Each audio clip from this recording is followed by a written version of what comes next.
बिस्मिल्लाहिर्रहमानिर्रहीम। मेरा नाम डॉक्टर फवाद फ़ारूक है। मैं माहिर अमराज़ क़ल्ब हूँ। आजकल चूँकि कोविड-19 की वबा बहुत ज़्यादा फैली हुई है और अक्सर औक़ात लोगों को बग़ैर अलामतों के इन्फेक्शन हो जाता है और फिर बाद में ये बहुत सी पेचीदगियाँ लाता है। और इस हवाले से एक बड़ी पेचीदगी इसकी है क्लॉट फॉर्मेशन। आपके जिस्म के मुख्तलिफ़ हिस्सों में, फेफड़ों में, पैर की नालियों में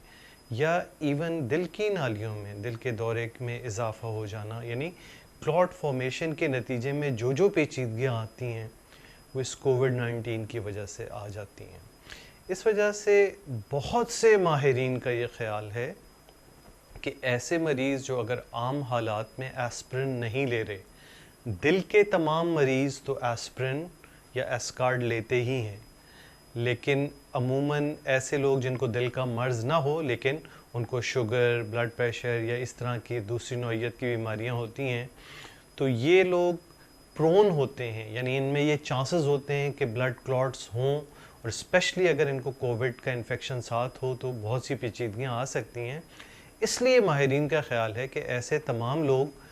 जो 40 से 70 साल की उम्र के हैं, उनको शुगर, ब्लड प्रेशर या और दूसरे अवारिज़ इस किस्म के हैं जो ब्लड क्लॉटिंग का बाइस बन सकते हैं,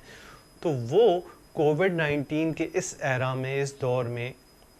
अगर एस्पिरिन या एस्कार्ड ले लेते हैं 75 मिलीग्राम, बशर्ते कि उनको कोई ब्लीडिंग के प्रॉब्लम्स ना हैं,